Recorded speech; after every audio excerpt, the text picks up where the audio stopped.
jelas kenapa dua orang sosok ini harus kita konekkan dan kita perjuangkan dan kita pastikan menang. Kita melihat secara filosofi, Dewan Perwakilan Rakyat itu, mereka itu adalah budak daripada rakyat itu sendiri. Punya kekuasaan ini seperti raja.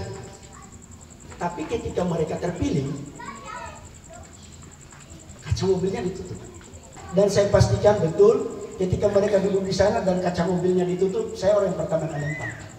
Karena di Partai Gerindra ini tidak ada keterwakilan kepulauan. Makanya saya berani turun gunung. Kehadiran saya malam hari ini dalam sosialisasi terbatas ini, saya memperkami dengan tujuan-tujuan saya ke depan untuk membesarkan daerah kita ini. Kalau bisa berdiri sendiri, kenapa tidak?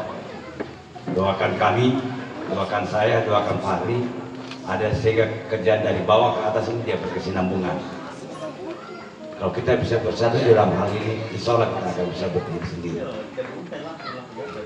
Jadi hal-hal yang kita perlu besarkan di sini adalah semangat kita, tetapi hilangkan ego sektoral. Ini permasalahan yang ada di Kota. Yang saya lihat di sendiri berdasarkan literatur yang ada yang telah ditulis di sini, di situ permasalahan intinya. Sehingga saya memberanikan diri untuk maju. Kalau saya bisa masuk ke DPR RI, apalagi Bapak Prabowo jadi presiden, saya siap maju ke 01. Sukses. Tentunya di sini membutuhkan kerjasama kita.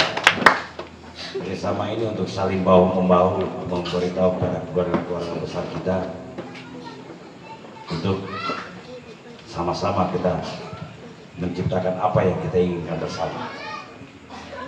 Tanpa kebersamaan kita juga tidak bisa berbuat apa-apa.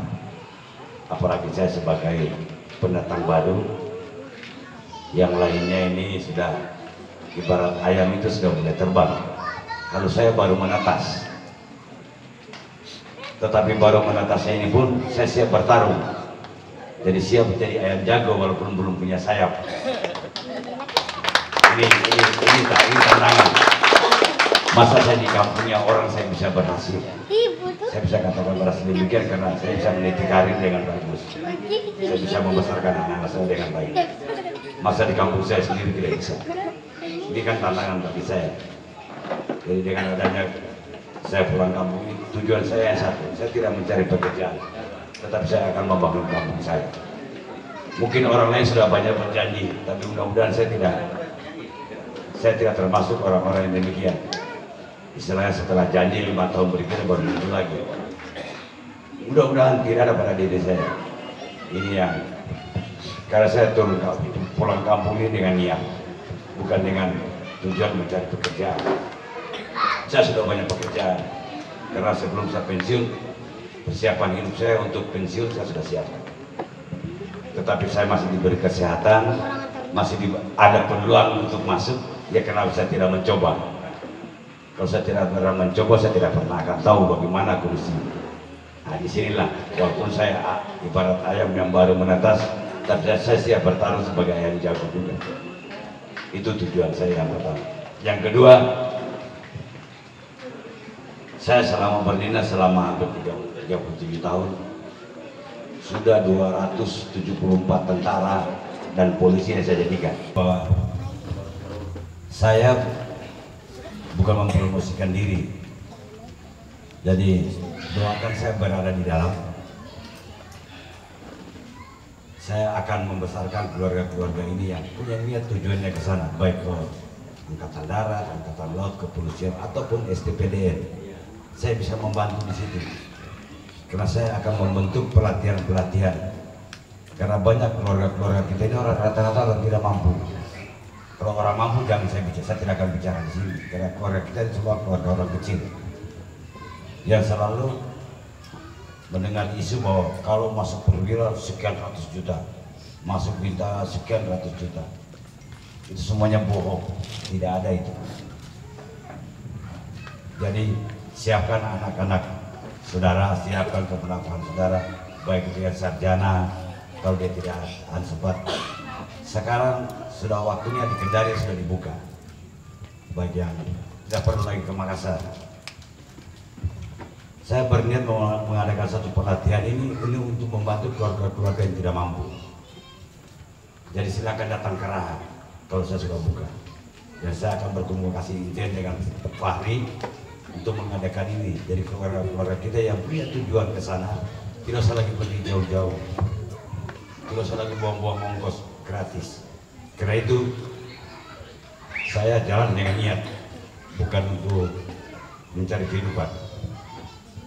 Jadi di sini saya bisa membantu saudara-saudara saya dengan program-program yang saudara-saudara saya tidak bisa melakukan. Sekarang pun masih terbatas. Jadi kalau ada tes yang mau tes di Akabri, tes di Bintara, Tamtama, silakan lapor ke Fahri, lapor ke Pak Hardoni. Nanti saya bantu di kendalinya. Tapi dengan syarat. Syarat yang utama ini jangan ada angka mati.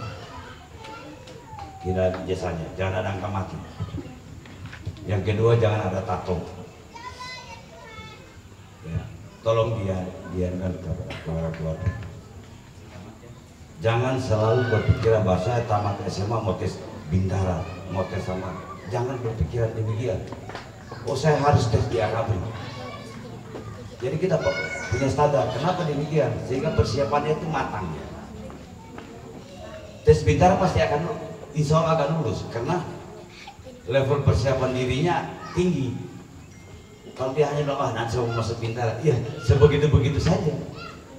Tetapi kalau dia mau menstandarkan dirinya untuk masuk di akademi, insya Allah dia akan persiapannya lebih bagus. Kenapa saya katakan demikian? Saya akan membuka pelatihan ini. Tugas saya sebagai penjual bakso.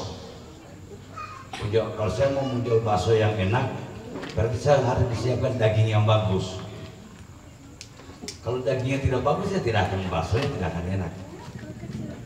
Jadi di sini maksudnya dari orang tua atau saudara-saudara yang hadir malam ini informasikan kepada keluarganya. Persiapkan dirinya masing-masing.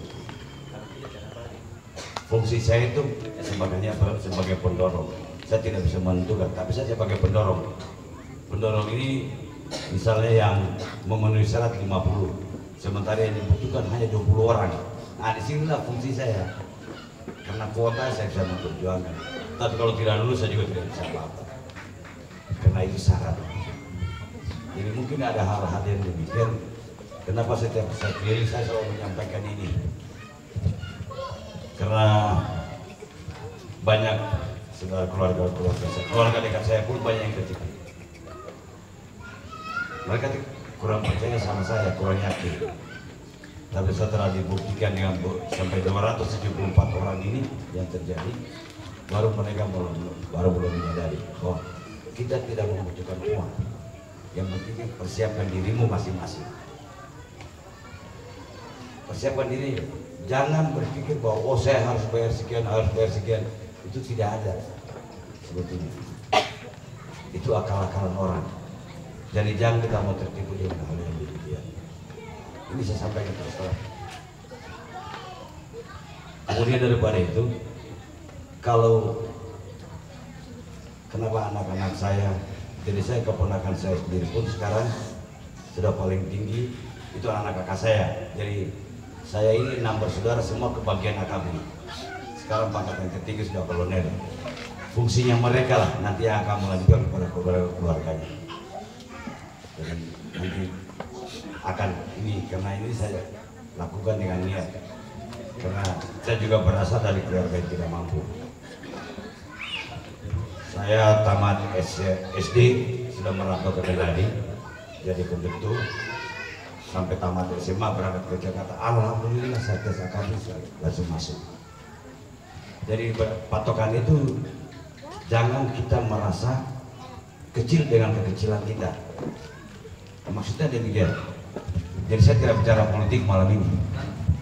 Tadi sudah disampaikan Fahri, tapi saya hanya menyampaikan informasi yang mungkin saudara-saudara saya yang hadir di sini bisa menyampaikan kepada keluarga yang tidak datang. Bahwa untuk merintis masa depan itu jangan kita melihat kekecilan kita, jangan mengecilkan dirimu dengan kekecilan maksudnya dengan ketidakmampuanmu.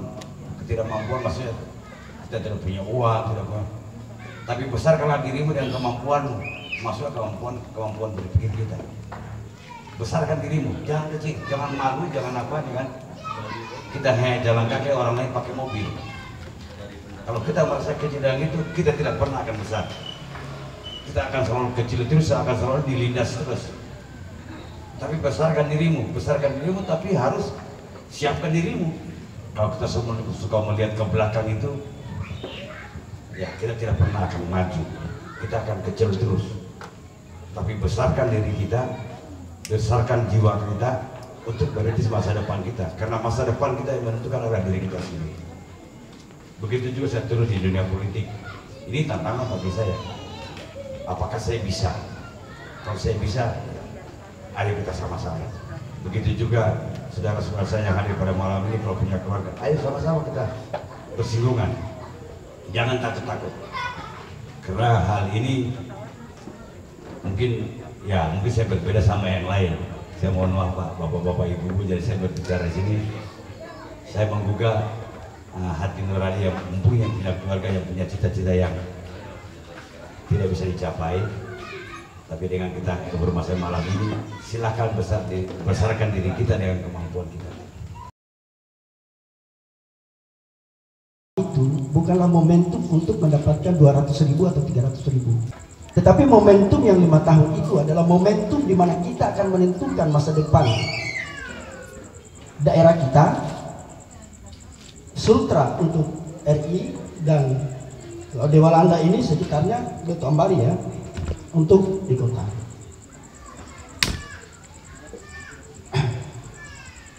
Dewan Perwakilan Rakyat itu artinya mereka ini adalah orang-orang yang akan mewakili kita, mewakili keinginan kita, mewakili aspirasi kita di sana, di DPR. Misalkan saya beri contoh sederhana, misalkan kita ingin bangun trotoar. Di jalan ini mungkin kita ingin bangun trotoar. Kita bisa bilang sama Pak Ari, tolong diperjuangkan dong. Kami ingin bangun ini. Itu fungsinya DPR. Dan ini juga menjadi catatan. Tadi MC menyampaikan bahasa koordinator pemenang.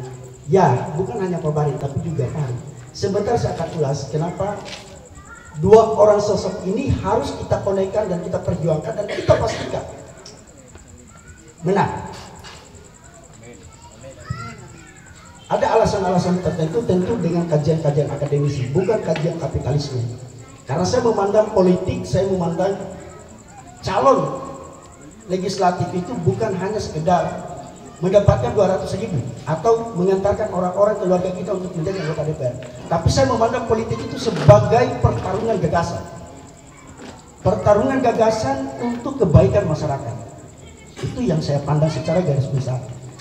Nah, tapi contoh sederhana itu tadi, mohon maaf mungkin buat calon anggota DPR RI, Pak Bari nomor 3 dan juga Pak Fahri, saya harus menyampaikan apa menjadi fakta selama ini di masyarakat.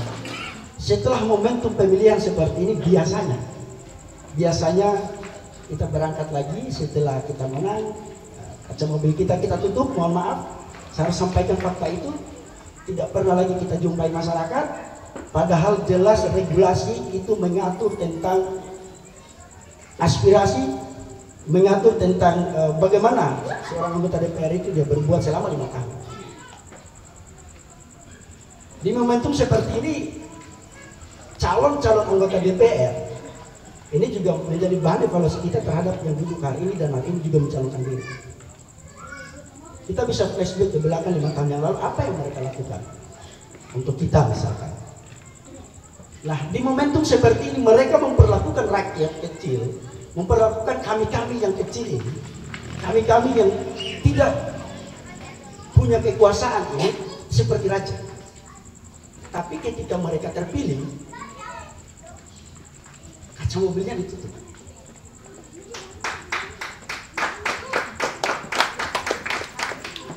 Dan saya pastikan, jika itu terjadi kepada Fahri dan kepada Pak Bari, saya orang yang pertama yang akan menggugat mereka berdua.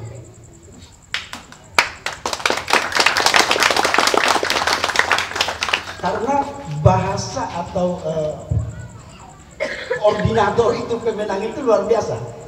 Saya pasti akan diserang, sehingga saya menuntut pertanggungjawaban baik dari Pak Bari maupun Pari nantinya ketika Tuhan merestui untuk mewakili masyarakat Sulawesi Tenggara di Senayan, untuk mewakili masyarakat Dapil 3 ini, Dapil 1 ini, Dapil 1 ya? Dapil 1 ini di DPRD Kota Bau-Bau, maka harus memperlakukan masyarakat itu tetap seperti raja. Sebab kalau kita melihat secara filosofi, Dewan Perwakilan Rakyat itu, mereka itu adalah budak daripada rakyat itu sendiri. Masyarakat itu bukan budak, mereka itu yang sebenarnya adalah raja. Kami yang memilih kalian untuk menyampaikan apa yang menjadi keinginan kami di sana. Jadi jangan dirubah-rubah, kalau duduk nanti dirubah-rubah barang itu tidak boleh. Nah, banyak yang terjadi sebelumnya seperti itu. Ketika sudah menjadi anggota DPR ya sudah lupa diri, tidak pernah lagi disenyum. Tapi kalau masih kampanye seperti ini, tembok pun disenyum. Nah, itu dulu yang menjadi catatan kita sama-sama, baik yang calon di DPR maupun di DPR RI maupun di DPR kota. Selanjutnya, kenapa saya harus menyiapkan waktu, tenaga, dan pikiran untuk all out dua sosok ini? Saya ingin sampaikan, pembangunan itu harus terkoneksi dari pusat, daerah, itu harus terkoneksi. Suara kita di sini itu harus diwakili baik hanya di kabupaten maupun juga di pusat. Tadi sudah sempat disinggung oleh Pak. Nah, seharusnya kita seperti itu, kita membangun. Sehingga saya tidak hanya ingin mendorong atau mendukung Fahri, tapi juga kita harus menemukan sosok yang akan membantu Fahri ini ketika berkomunikasi untuk kepentingan masyarakat Kota Bau-Bau, khususnya di Dapil 1 ini di pusat. Sehingga sosok itu ada di tengah-tengah kita, itu Pak Fahri. Kenapa harus Pak Fahri? Tadi sepintas profil beliau sudah disampaikan. Tapi secara garis besar yang ingin saya katakan adalah Pak Fahri adalah orang yang sudah selesai dengan dirinya sendiri. Anaknya sudah punya pekerjaan, beliau sudah pensiun bintang 2. Dari segi ekonomi juga beliau punya mesin pencetak uang, sehingga dapurnya aman. Ketika dia duduk mendapatkan kekuasaan, yakin dan percaya, duit bukan lagi sesuatu yang harus mereka miliki, tapi yang ingin mereka wakafkan adalah bakti kepada masyarakat. Lantas kenapa harus Fahri untuk Kota Bau-Bau? Saya ingin cerita sedikit. Fahri bukan teman yang saya kenal sejak dari SMA, bukan. Saya kenal Fahri di saat 2020, di mana keringat perjuangannya dia bertarung di 2019 yang lalu belum kering. Saya ketemu dengan beliau. Kita ketemu, perlahan saya pelajari pribadinya. Saya lihat profilnya, riwayatnya seperti apa. Ada satu hal yang membuat saya terkesan. Ternyata sosok ini pernah menjadi sopir angkot di Kota Bau-Bau ini. Tapi kenapa kemudian di 2019 dia coba ingin menetapkan diri sebagai perwakilan masyarakat di Dapil 1 ini, khususnya di Walanda ini? Ternyata dia salah satu orang yang berpikir, wah, daerah saya, lingkungan saya di Dapil 1 ini tidak diperhatikan. Tidak ada anggota DPR yang lahir dari sini. Itu yang saya lihat, itu juga yang dia sampaikan tadi. Tapi terlepas dari itu, yang ingin saya sampaikan begini. Saya ingin menguji bahwa yang bisa membuat daerah itu maju bukanlah latar belakangnya harus orang yang kaya, tidak harus seperti itu. Tetapi yang bisa menentukan masa depan suatu daerah itu maju adalah orang yang memiliki kemampuan, orang yang memiliki kualitas. Apalagi di DPR itu, keputusan yang diambil itu adalah keputusan kolektif, sehingga harus sosok yang bisa bertarung gagasan, sosok yang bisa mampu berdebat di dalamnya itu, bukan anak-anak yang kita jadikan bayangan lalu kemudian kita setir dari belakang, bukan itu. Kembali saya ingin ingatkan di 2019, Farid waktu itu menyampaikan kepada saya gini, saya beda tipis. Saat itu juga saya sampaikan 2024 kembali ke Farid.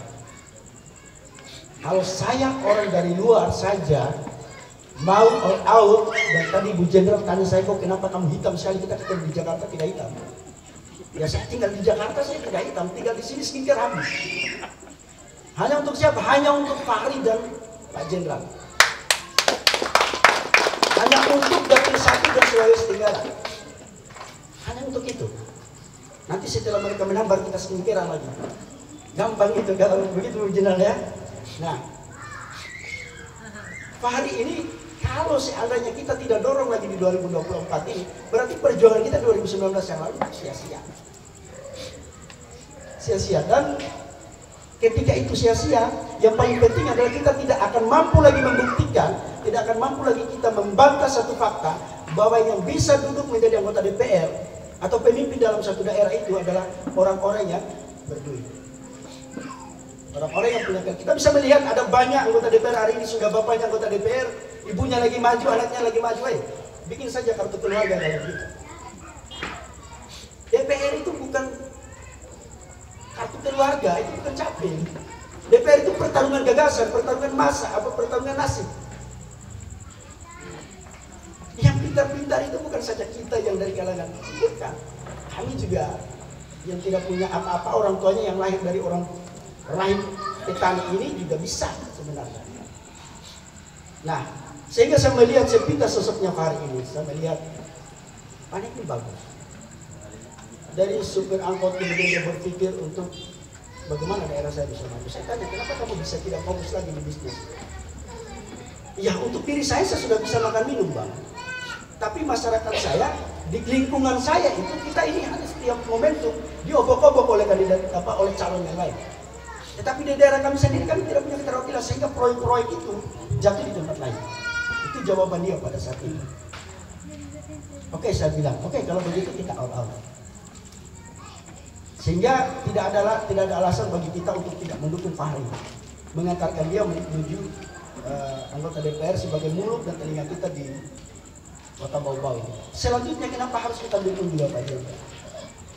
Pak Jenderal ini akan menjadi representasi suara kita juga yang tadinya dibawa oleh Fahri akan disambungkan lagi ke Pak Jenderal. Kita harus punya orang seperti itu. Jadi kita tidak boleh hanya fokus di kabupaten dan kota saja. Dan yang paling terpenting, saya tahu betul pertarungan politik di Bau-Bau ini, kita selalu ingin tergiur dengan uang yang 200.000, 300.000. Yang kita beli, yang kita ambil itu adalah masa depan kita. 200.000 kali 5 tahun, apa berarti 5 tahun itu berapa? Berapa persen? Disitulah harga diri kita. 5 tahun masa depan bangsa ini, negeri ini, lingkungan ini kita gadaikan kepada anggota DPR seperti itu. Dan ketika mereka menerima duit, mereka sudah keluarkan duit, wajar saja tutup kacanya. Kau sudah terima duit dari saya kok. Kan itu juga pikirannya mereka. Jadi melihat situasi, kita harus menentukan sikap kita bahwa sosok yang mewakili kita di DPR ini kita harus mampu memastikan bahwa mereka adalah orang-orang yang bisa memperjuangkan nasib kita. Ya mungkin banyak kandidat, banyak calon di momentum seperti ini akan menerangkan yang baik-baik untuk dirinya. Tetapi yakin dan percaya saya sudah mempertimbangkan dan memutuskan, dan tentu saya mengajak kita semua untuk mendukung dua sosok ini. Kenapa? Karena saya melihat dengan pertimbangan akademisi bahwa keduanya memiliki kualifikasi yang bagus untuk mewakili rakyat Sulawesi Tenggara di DPR RI dan bisa mewakili masyarakat Kota Bau-Bau, khususnya Dapil 1 ini di DPRD Kabupaten DPRD Kota Bau-Bau. Dan teman-teman mungkin yang ada di lingkungan Ode Walanda, mari kita ulangi lagi perjuangan kita yang kemarin. Saya kok begitu yakin ya, dua sosok ini bisa menang. Demikian juga dengan Fahri, lebih-lebih lagi. Ada orang yang menantang saya seperti ini. Dia di hadapan mata saya, dia tanya Fahri seperti ini. You mau maju itu, calon anggota DPR punya duit enggak? Si ini tuh punya 200 juta. bukan persoalan pertarungan duit. Ini persoalan pertarungan kapasitas kita, kepantasan kita untuk menjadi sosok yang bisa mewakili aspirasi masyarakat. Ini kita bicara itu, bukan persoalan duit. Duit semua orang punya duit. Tapi apakah kita ingin mau mendidik masyarakat kita dengan setiap momentum 5 tahun itu kasih 200.000, 500.000? Kita tidak mau seperti itu. Yang kita inginkan adalah gagasan, yang kita inginkan adalah kemampuan kita. Sehingga saya dari tadi telepon-telepon ada teman saya di lorong ini, ternyata saya tidak lihat dia ada di hadapan saya hari ini. Saya tantang kamu sebagai ketua IKA di Al-Amanah itu untuk mengantarkan Pak Bahri ini sebagai suara terbanyak di Sulawesi Tenggara dan juga Fahri sebagai pemenang. Bagaimana? Siap? Siap? Lani, siap Lani? Kalau saya saja bukan dampingnya dari sini, dari apa namanya, dari dapil satu bisa out, kenapa kamu tidak bisa? Ya, jadi mungkin itu saja yang bisa saya sampaikan. Saya mohon maaf, bukan berarti saya bermaksud untuk menggurui kita semua, tapi sekali lagi saya tegaskan, dua sosok ini sayang sekali kalau kita tidak antarkan mereka di sana. Dan saya pastikan betul, ketika mereka duduk di sana dan kaca mobilnya ditutup, saya orang yang pertama akan lempar. Ya, saya tidak main-main di soal itu. Karena saya memandang calon anggota legislatif itu bicara pertarungan masa depan anak-anak, pertarungan masa depan generasi selanjutnya. Jangan kita rusakin dengan itu. Mungkin itu saja yang dapat saya sampaikan. Seburuk-buruknya keluarga kita ya itu tetap keluarga. Seburuk-buruknya anak lorong ini ya tetap anak lorong ini. Seburuk-buruknya juga putra kepulauan ya tetap putra kepulauan. Ada banyak calon ya, saya rasa kita harus utamakan anak lorong kita harus utamakan anak kepulauan kita. Demikian, Assalamualaikum warahmatullahi wabarakatuh.